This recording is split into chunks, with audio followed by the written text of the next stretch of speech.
अव्वल में बेटा एकदम ठीक हो, आप कैसे हो? ओके, चलो बच्चों, तो लेट्स स्टार्ट नाउ। सबसे पहले एकदम फास्ट ट्रैक पे एकदम राजधानी के स्पीड में हम लोग क्या करेंगे? इनफैक्ट बुलेट बोलो, बुलेट के स्पीड में ना लास्ट लेक्चर का हम लोग थोड़ा सा रिवाइज करेंगे।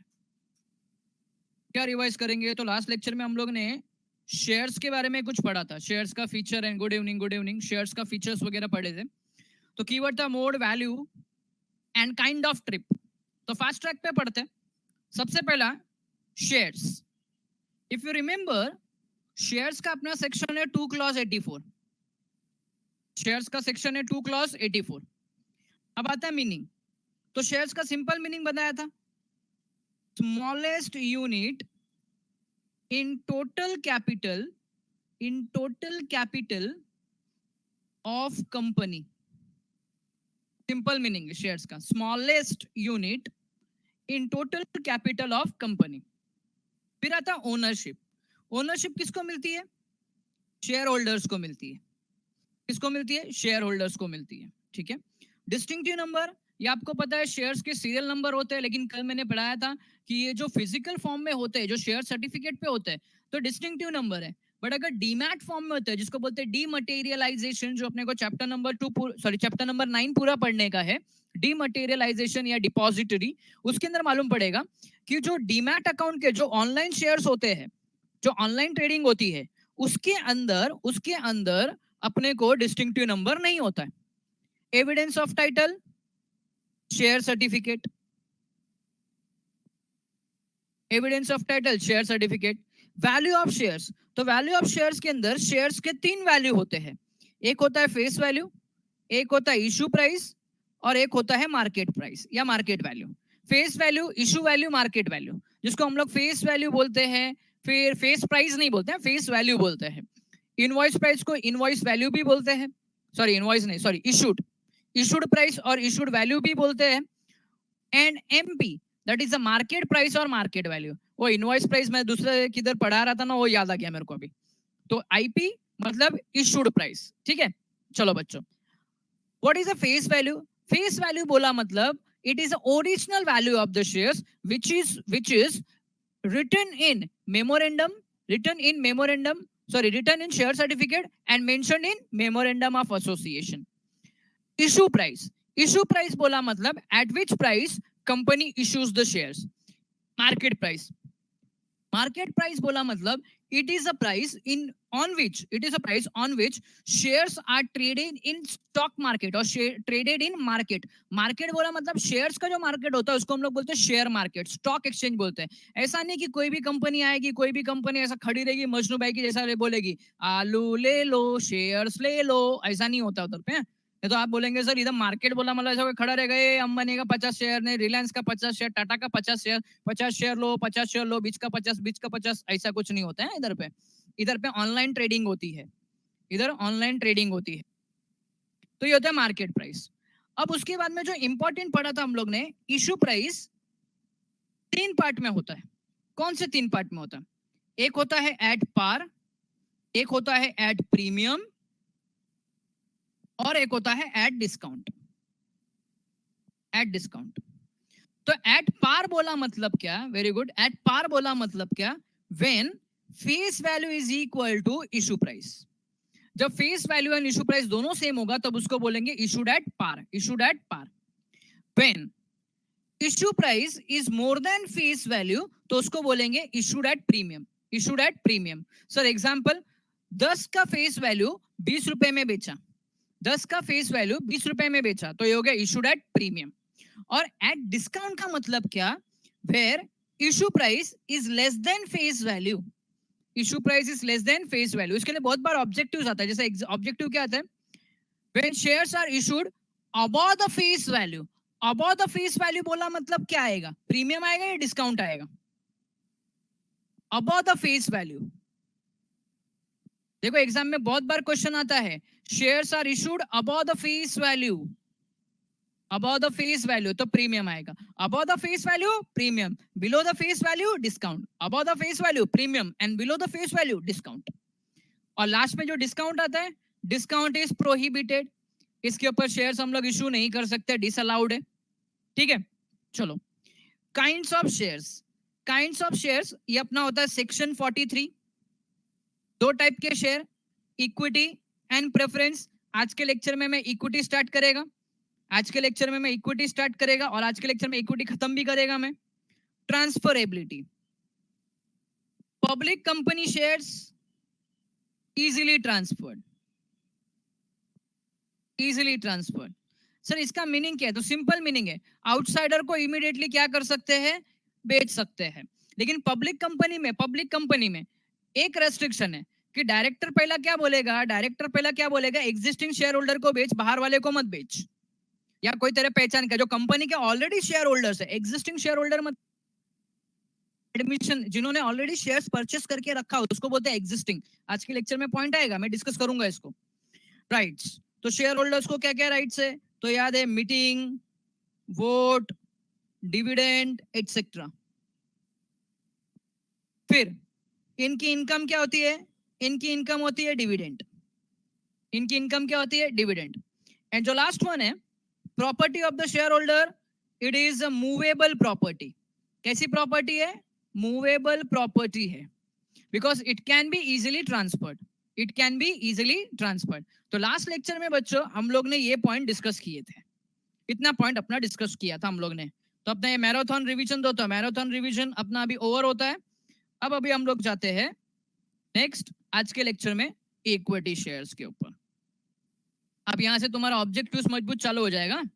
चलो, इक्विटी शेयर्स, इक्विटी शेयर्स के बारे में पहला पॉइंट तो याद रखो, पहला पॉइंट तो याद रखो, every company must have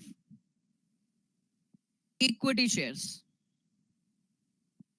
her एक कंपनी के पास इक्विटी शेयर्स होना कंपलसरी है। एक बार प्रेफरेंस शेयर्स इशू नहीं करेगा चलेगा, बट इक्विटी शेयर्स इशू करना कंपलसरी हर एक कंपनी को, चाहे वो पब्लिक कंपनी हो चाहे वो प्राइवेट कंपनी हो।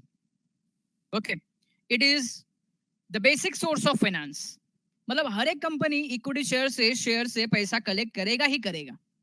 चलो ठीक है, आगे definition, definition as per companies act, equity shares means दो shares which are not preference shares. देखो कितना प्यारा सा डेफिनेशन लिखा है ना, ये डेफिनेशन कोई भूला रहेगा ना पागल होएगा। इक्विटी शेयर्स आर, ऐसा ना है, इक्विटी शेयर का मतलब क्या है? जो प्रेफरेंस शेयर नहीं वो इक्विटी शेयर्स है। हाँ, लेकिन एग्जाम में ऐसा मत करना, अगर एग्जाम में पूछा what is the preference shares, तो ये मत लिखा ना preference shares are the shares which are not equity shares.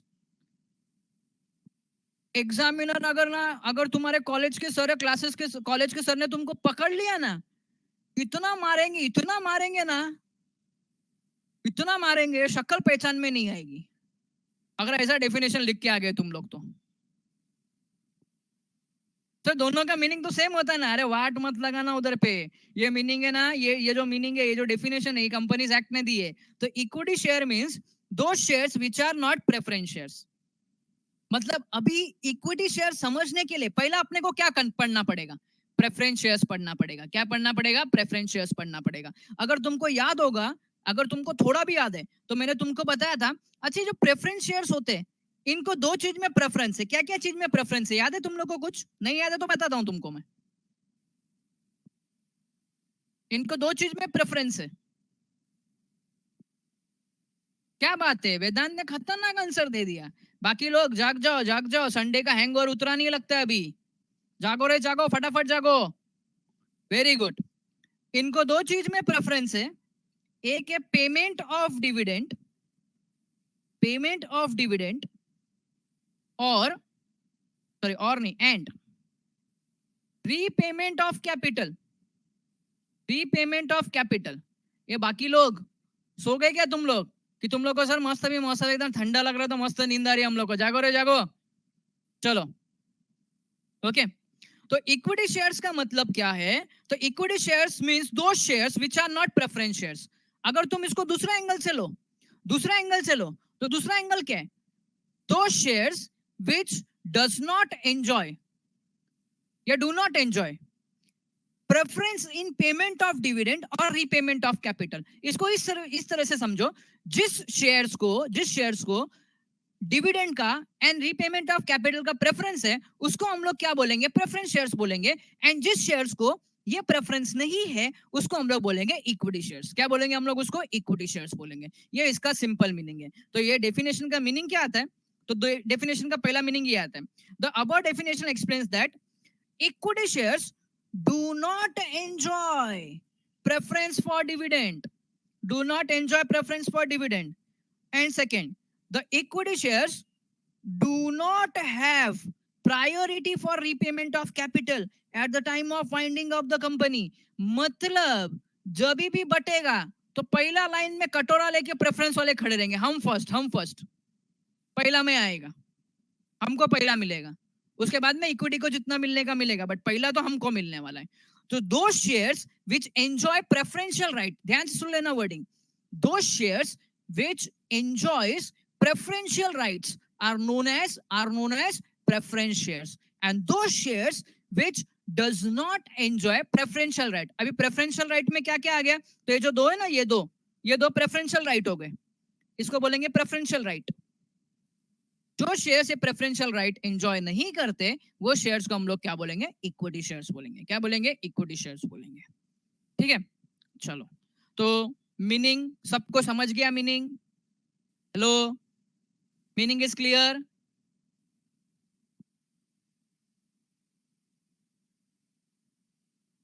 Okay, चलो ठीक है। तो ये था अपना थोड़ा सा कंपैरिजन इक्विटी एंड प्रेफरेंस के बीच में। डोंट वरी, लेक्चर जब अपना चैप्टर एंड होगा ना तब इसके ऊपर है ना मस्त एक है ना डिस्टिंग्विश बिटवीन है, जो एग्जाम पॉइंट ऑफ व्यू से बहुत इंपॉर्टेंट है। चलो अभी जाते हैं इक्विटी शेयर्स के कुछ इंपॉर्टेंट पॉइंट। ये सब आपको पैराग्राफ फॉर्म में दिया है, मैंने एक एक लाइन तोड़ तोड़ के लिखा है, और ये सब है ना ऑब्जेक्टिव के लिए बहुत इंपॉर्टेंट है। चलो, सबसे पहला, equity share it is a fundamental source of financing business activity. क्या लिखा है? फंडामेंटल। फंडामेंटल बोला मतलब बेसिक, मतलब हर एक कंपनी इक्विटी शेयर से तो पैसा वसूलेगी ही वसूलेगी, या इक्विटी शेयर इशू करेगी तो करेगी। Equity share holder own the company and bear ultimate risk. देखो ये सब आता है ट्रू और फॉल्स वगैरह में आता है। ये equity share holder own the company and bear ultimate risk. Sir how bear ultimate risk? तो थोड़ी देर में मैं तुमको बताऊंगा किस तरीके से।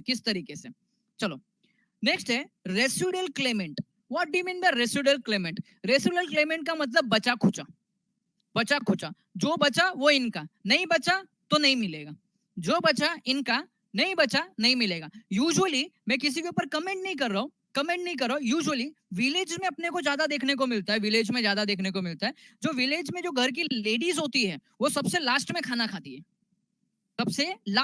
खाती है, और उनकी जिम्मेदारी क्या होती है? पूरे घर को संभालने की जिम्मेदारी होती है। तो आप कभी कभी देखो, जितना खाना बचा होता है ना उतना ही वो खाना खाएंगे, अब कभी कभी नहीं बचा तो कुछ लोग ऐसे ही सो जाएंगे।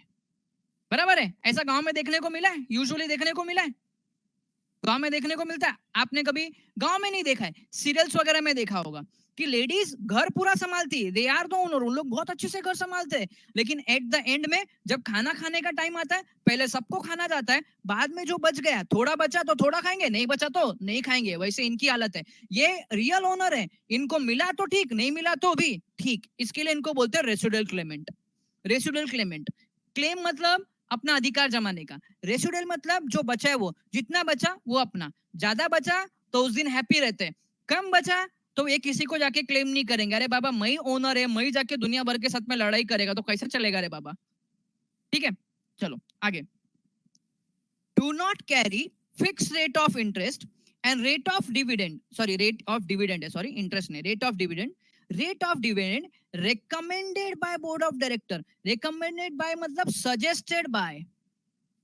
रेट ऑफ डिविडेंड सजेस्ट कौन करेगा? बोर्ड ऑफ डायरेक्टर सजेस्ट करेगा। अब इसका जो रेट होता है ना फिक्स नहीं होता है, क्या होता है? फ्लक्चुएटिंग होता है। फ्लक्चुएटिंग मतलब चेंजिंग, कीप चेंजिंग, सिमिलर नहीं होता, मतलब हर साल नहीं होता है। जैसे ये साल 10% मिला तो नेक्स्ट ईयर भी 10% मिलेगा, हो सकता है नेक्स्ट ईयर तुमको 5% ही मिले, प्रॉफिट कम हो गए। ओके ओके, तो यहाँ पे ध्यान दो, नो प्रॉफिट नो डिविडेंड, और लेस प्रॉफिट लेस डिविडेंड। ये किसके लिए? इक्विटी शेयर होल्डर के लिए। किसके लिए? Equity share holder. प्रेफरेंस वाले को तो कुछ फर्क पड़ता ही नहीं है, प्रेफरेंस शेयर होल्डर को तो फिक्स्ड होता है, हर साल 10% मिलेगा उनको। और पागल लोग को हर साल 10% मिलेगा, मतलब उनको कोई टेंशन नहीं है। जैसा जैसा इस तरीके से समझो, इक्विटी शेयर अपनी मम्मी है तो प्रेफरेंस शेयर्स वाले हम लोग हैं। घर में कितना खाना बचा है कितना नहीं बचा है अपने को कुछ फर्क नहीं, हमको जितना मांगता है उतना खा के हम साइड में निकल जाते हैं। एम आई राइट? बराबर है ना? हम देखते नहीं है घर में कितना बचा है करके, हम क्या करते हैं अपना खाना खाते हैं, घर में है नहीं है अपना पेट भर के मस्त घूमने को निकल गए। तो ये हम प्रेफरेंस है, एज अ बच्चे, एज अ चाइल्ड हम प्रेफरेंस शेयर्स है, हमको सब चीज पहला पढ़ाई के मिलेगा। लिए मेहनत तो सब करते हैं, लेकिन स्मार्ट स्टडी कौन करता है? प्री एग्जाम ऐप के साथ बनाइए अपनी तैयारी super smart. Pre exam app देता है वाइड रेंज के एग्जाम्स की तैयारी, जैसे JEE, NEET, CAT, CA foundation, CS CET, banking, railway, SSC, MBA entrance, SYJC, com, TYB com और भी बहुत कुछ। Chapter wise tests and mock tests, detailed performance analysis, और अब तैयारी होगी एकदम परफेक्ट। कहीं भी कभी भी पढ़ाई करें। और एक विशाल क्वेश्चन बैंक आपकी तैयारी को बनाए आसान। इंस्टेंट इवैल्यूएशन से तुरंत जानिए अपनी परफॉर्मेंस और पाएं पर्सनलाइज्ड फीडबैक। तो अब देरी किस बात की? प्री एग्जाम ऐप डाउनलोड करें और अपने नाम से रजिस्टर्ड करें और एक विशाल क्वेश्चन बैंक बिल्कुल फ्री और अपनी सफलता की कहानी लिखें। लिंक डिस्क्रिप्शन में है। प्री एग्जाम ऐप स्मार्ट तैयारी का हमको सब साथी। चीज पहला मिलेगा। घर में खाने का सामान आएगा तो मम्मी बाद में खाएगी, पहला हमको खाने को मांगता है। बराबर है? फिर कुछ भी चीज होगा तो पहला साला हम भागेंगे, मम्मी बाद में जाएगी। मम्मी को बचा खाने को मिला, जैसे भी फॉर एग्जांपल बाहर से अंकल आए कोई रिलेटिव मिलने को आए, तो मस्त गरम गरम समोसा लेके आए, तो पहला समोसा पे साला हम टूटेंगे, हम पहला खाएंगे। प्रेफरेंस हम है ना, तो हम पहला खाएंगे। उसके बाद में बचा तो मम्मी खाएगी, नहीं बचा तो मम्मी को भी खाने को नहीं मिलेगा। देखते रहते क्या लाया क्या नहीं लाया। बराबर है ना? ठीक है, चलो। तो सिमिलरली यही पॉइंट है। तो बच्चा डिविडेंड है, अगर हुआ है तो नहीं ना, ये भाई इक्विटी शेयर होल्डर का बहुत ही है। If the company is successful, equity share holder will reward, और if the company fails there will be risk on them. जैसे एग्जांपल दिया, आज अपने को खाना ज्यादा बच गया, तो मम्मी आज ज्यादा खाना एंजॉय करेगी। मैं छोटा सा एग्जांपल दे रहा हूँ, मैं सबके लिए नहीं बोल रहा, एक छोटा सा आप सीरियल्स वगैरह में देखोगे उसके हिसाब से, तो बुरा मत मानना, नहीं तो आप जाके घर पे बोलोगे विकास सर ने ऐसा एग्जांपल बताया। ओके, आज खाना ज्यादा है, आज खाना ज्यादा है, तुमने तुम्हारी लिमिट खा के साइड में हट गए, अब खाना ज्यादा बचा है, मम्मी ज्यादा खाना खाएगी। लेकिन अभी दूसरा खाना कम है, लेकिन तुम तुम्हारे लिमिट के हिसाब से खा रहे हो, अभी मम्मी क्या करेगी, खाना कम खाएगी। तो ऐसे सेम यहाँ पे भी है। अगर कंपनी में बहुत ज्यादा प्रॉफिट हो रहा है, अगर कंपनी प्रॉफिट करती जा रही है, तो इक्विटी शेयर होल्डर को ज्यादा पैसा मिलेगा। लेकिन अगर कंपनी लॉस में जा रही है तो, या प्रॉफिट कम होते जा रहा है, तो इक्विटी शेयर होल्डर को भी इनकम कम होगा। चलो नेक्स्ट है, participate in the management of the company and they attend general meetings and they allowed to vote. They participate in the management of the company. How they participate in the management of the company, उसका answer यहाँ पे है next वाले line में। They elect their representative to manage the company called as directors. अच्छा, directors हमारा representative, बराबर है? डायरेक्टर्स हमारा रिप्रेजेंटेटिव है, मतलब हम जिस तरीके से डायरेक्टर को के पॉइंट क्या करेगा, पॉइंट रखेगा, पुट करेगा, पॉइंट रखेगा। एम आई राइट? बराबर है? हमने उसको अपॉइंट किया है, ही इज द रिप्रेजेंटेटिव। अब वो हमारा रिप्रेजेंटेटिव है, तो मैनेजमेंट में जब बोर्ड मीटिंग होगी तो बोर्ड मीटिंग में हमारा पॉइंट रखेगा, तो indirectly share holder participate in the management of the company. Next, equity share holder are the real owner. ये क्वेश्चन एग्जाम में बहुत कंफ्यूज करने वाला आता है। Equity share holder are the real owner of the company. क्या confusion हो सकता है, प्रेफरेंस शेयर्स के बाद हम लोग पढ़ेंगे, बट राइट नाउ याद रखो, equity share holder are the real owner of the company. Okay बच्चों, ये जितने पॉइंट्स अभी आपके स्क्रीन पे है, सब पॉइंट आपको समझ में आ गए?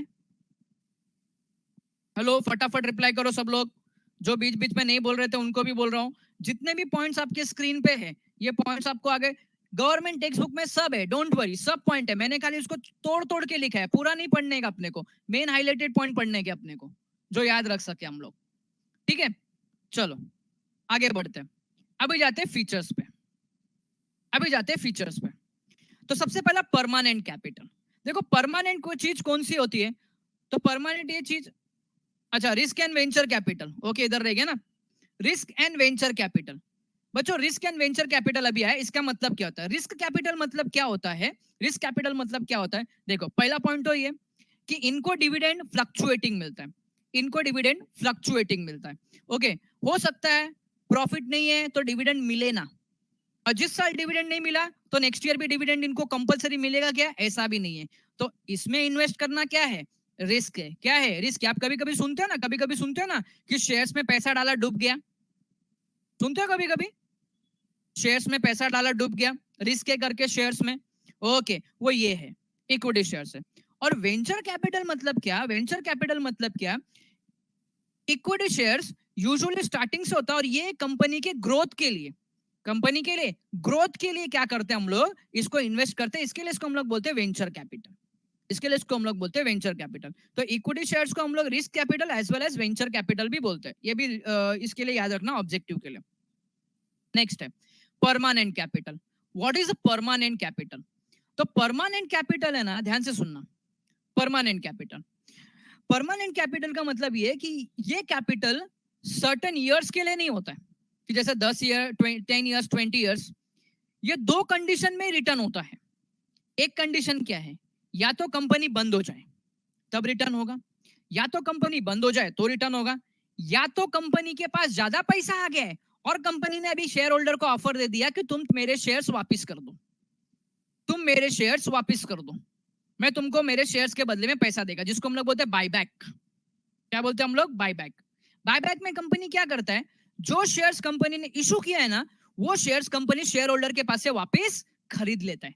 क्या कर लेता है? वापस खरीद लेता है। ऐसे ही वेदांत, अभी मेरे को रखने का नहीं है कंपनी में, ज्यादा ओनर नहीं रखने का, अभी मेरे पास ऑलरेडी बहुत सारे पैसे हो गए हैं, अभी मेरे को शेयर रखने की डिविडेंड देगा, प्रॉफिट का ज्यादा पैसा, अभी कंपनी में ज्यादा पैसा मैं इन्वेस्ट करेगा तो शेयर्स क्या करते हैं? बायबैक करते हैं। Okay, that is non refundable. Sir example? हाँ बराबर है, कुछ एक्स्ट्रा मनी देता है इसलिए देते समय, यस बराबर, एक्स्ट्रा मनी देता है। अब एक सिंपल सी बात है, जब कोई भी पर्सन है, कोई भी पर्सन बायबैक कब करेगा? जब उसको एक्सपेक्टेशन से ज्यादा मनी मिलेगा तभी बायबैक करेगा, तभी वो बोलेगा भाई ये ले शेयर्स ले ले, मेरे को इतना पैसा दे दे। ओके चलो, equity shares are the irredeemable, that is non refundable. Example, example जैसा मैं एग्जांपल दूं, टाटा की एग्जांपल देता हूं। टाटा की कुछ कंपनीज या टाटा ग्रुप की कुछ कंपनीज 1907 1904 से स्टैब्लिश है, 1904 से 1904 1907 इस तरीके की कंपनी है। वो कंपनी के इक्विटी शेयर्स अभी तक है। हाँ बट ऑब्वियस शेयर होल्डर की तो डेथ तो गई रहेगी। आज सर 120 साल के ऊपर, 120 साल के आसपास कंपनी होने आई, 115 116 साल के आसपास होने आई कंपनी।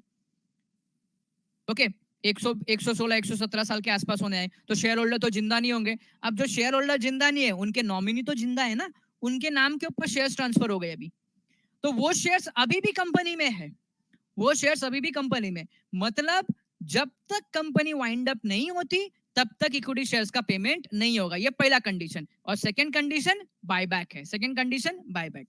ओके, तो एक तो बायबैक ऑफ शेयर्स, बायबैक में कंपनी क्या करती है? अपने शेयर्स रिटर्न ले लेती है। और दूसरा क्या है? लिक्विडेशन। लिक्विडेशन मतलब कंपनी क्या हो गई? बंद हो गई। तो ये पेमेंट, ये शेयर्स के पेमेंट कब होते हैं? तो equity shares holder are paid only in the event of winding up. Winding up मतलब क्लोज डाउन। और इधर और के बाद एक सेंटेंस है, और buyback, buyback of shares company decide. Buyback मतलब कंपनी शेयर्स क्या करता है? रिटर्न खरीद लेता है। Next, fluctuating dividend. Fluctuating dividend, fluctuating मतलब keep changing. Equity share holder does not have fixed income, that is fixed dividend, because dividend is depends upon profit. अब profit क्या हर साल सेम होगा? नो, प्रॉफिट विल चेंज, हर बार profit change होते रहेंगे। जैसे अभी तुम्हारे मार्क्स है, तुम्हारे मार्क्स हर साल कांस्टेंट नहीं होते, वो फ्लक्चुएटिंग होते, चेंज होते रहते। जिस टाइम अच्छा पढ़ा ज्यादा मार्क्स आएगा, जिस टाइम ऐसे जाके फेंका मार के आया अक्कड़ वक्कड़ बॉम्बे बोर्ड, उस दिन मार्क्स डाउन हो गए तुम्हारे। तो सिमिलरली यहाँ पे भी देखो, अगर प्रॉफिट बढ़ेगा, प्रॉफिट बढ़ेगा तो डिविडेंड भी बढ़ेगा, अगर प्रॉफिट कम होगा तो डिविडेंड भी कम होगा, एंड एट द एंड में इन इनसफिशिएंट प्रॉफिट तो नो डिविडेंड। अभी तुम्हारे माइंड में क्वेश्चन आना चाहिए, तुम्हारे माइंड में क्वेश्चन आना चाहिए, हाँ बराबर है, इक्विटी वालों को प्रेफरेंस से ज्यादा मिलता है। देखो प्रेफरेंस का ना हमेशा फिक्स्ड होता है, जो उनको बोला है ना वैसा फिक्स्ड होता है। इक्विटी का चेंज होते रहता है, समटाइम्स इक्विटी को ज्यादा भी मिल जाता है एक प्रेफरेंस से, और समटाइम्स कम भी मिलता है। इसके लिए तो उसको रिस्क कैपिटल बोला है ना, इसके लिए इसको रिस्क कैपिटल बोला है वेदांत। सर ऐसा क्यों? सर ऐसा क्यों? Sir which one is good, वो बाद में हम डिसाइड करेंगे which one is good. Fabian बोलता है ऐसा क्यों। अभी फेवियन मैं तेरे को एक बात बोलता हूँ, ध्यान से सुन लेना। अभी एक तू ही है, ध्यान से सुन ले, एक तू ही है। कैसा एग्जांपल दूं तुम लोग को, जैसा एक साइड से एक समझ लेना, घर में करता कैसा होता है, करता सबसे ज्यादा लॉस वही बेयर करेगा, सबसे ज्यादा लॉस वही बेयर करेगा, लेकिन सम टाइम ज्यादा प्रॉफिट होगा तो प्रॉफिट भी सबसे ज्यादा वही एंजॉय करेगा। तो ऐसा कुछ होता है। Equity share holders are the real owner, equity share holder are the real owner. Sir preference shares का भाव ज्यादा रहेगा ना, हाँ वेदांत तो सब हम लोग बात करेंगे प्रेफरेंस शेयर होल्डर के अंदर। Equity share holders are the real owner. तो भी इसमें होता कैसा पता है क्या, इसमें होता कैसा, तो जस्ट लाइक ऐसा करना, जरा देख एम एस धोनी है, एम एस धोनी है, तो जब भी क्या होता है, जब भी टीम हारती है तो सबसे ज्यादा ब्लेम किसके ऊपर जाता है, टीम प्लेयर पे कि एम एस धोनी पे, तो एम एस धोनी पे जाता है। बराबर है, इस तरीके से समझ ले, इस तरीके से समझ ले, एम एस धोनी पे जाता है। लेकिन जब टीम जीतती है, जब टीम जीतती है तो कैप्टन को सबसे टीम प्लेयर को सबसे ज्यादा पहले इंपॉर्टेंस मिलता है, और बाद में एंड में जाके सब लोग प्रेस किसको करते हैं, एम एस धोनी को करते हैं। बराबर है, एट द एंड में तुम मीडिया में कितना भी बोलने दो, एट द एंड में ट्रॉफी उठा के जाएगा तो एम एस धोनी ही, ट्रॉफी उठा के जाएगा एम एस धोनी। तो सिमिलरली सिमिलरली जब प्रॉफिट होता है ना, तो प्रॉफिट सबको बांटने के बाद में प्रॉफिट इसको मिलता है, लेकिन जब लॉस की बारी आती है तो लॉस में बाकी सबको तो पैसा मिल जाता है, लेकिन सबसे ज्यादा फटका इक्विटी शेयर होल्डर को मिलता है। आप समझा फेवियन इसके हिसाब से? चलो अब तुम्हारे माइंड में ना एक डाउट और आना चाहिए, सर हम लोग ने डायरेक्टर को अपॉइंट किए, तो क्या इक्विटी शेयर होल्डर वाले ऐसे साइड में लेकर डायरेक्टर को बोल सकते हैं, देख ये इसमें तूने प्रॉफिट कम हुआ है, डिविडेंड डिक्लेयर नहीं किया तो तेरे को फटके देंगे, ऐसा ऐसा हो सकता है? नहीं हो सकता, नेवर नेवर नेवर। कभी भी शेयर होल्डर डायरेक्टर के ऊपर प्रेशर नहीं डाल सकता कि भाई डिविडेंड डिक्लेयर कर। अगर डायरेक्टर को लगेगा प्रॉफिट कम हो रहा है तो डायरेक्टर डिविडेंड डिक्लेयर नहीं करेगा। ये क्वेश्चन ध्यान, ये एक पॉइंट ध्यान में रखना। तो तुम बोलेंगे हमने तेरे को क्या है, हमने तेरे को उधर अपॉइंट किया है ना, जैसा मॉनिटर जैसा क्लास सीआर होता है अपना, सीआर को जाके धमकी देते हैं कि नहीं, ये तेरे को अपॉइंट हम लोग ने किया है, ये हमारा हमारा ऐसा सा काम हो जाना चाहिए, जाके धमकी देते थे। तुम बोलेंगे सर उधर रिप्रेजेंटेटिव को धमकी देते, इधर भी दे सकते हैं क्या, 2 मिनट में तुम्हारे शेयर उड़ा के भगा देगा वो, बोलेगा भाग इधर से। अभी मैं डायरेक्टर है कंपनी का, छोटा मोटा आदमी नहीं है अभी मैं बच्चों से बात नहीं करता, तुम्हारी बात सुन के लेगा, लेकिन ऐसा जरूरी नहीं है तुम जो बोलेगा वही करेगा मैं, ऐसी हालत है। ओके, तो शेयर होल्डर कभी भी डायरेक्टर्स के ऊपर डिविडेंड को लेके प्रेशर नहीं डाल सकते। ओके, तो फ्लक्चुएटिंग डिविडेंड, व्हाई फ्लक्चुएटिंग, तो एक पॉइंट है depends upon profit, depends upon profit. Profit बढ़ा तो डिविडेंड बढ़ेगा, प्रॉफिट कम होगा तो डिविडेंड कम होगा, और इफ इनसफिशिएंट प्रॉफिट है और लॉस हो रहा है तो कंपनी डिविडेंड भी डिक्लेयर नहीं कर सकती। चलो आगे, राइट्स, ये राइट्स तो पढ़ा था हम लोग ने।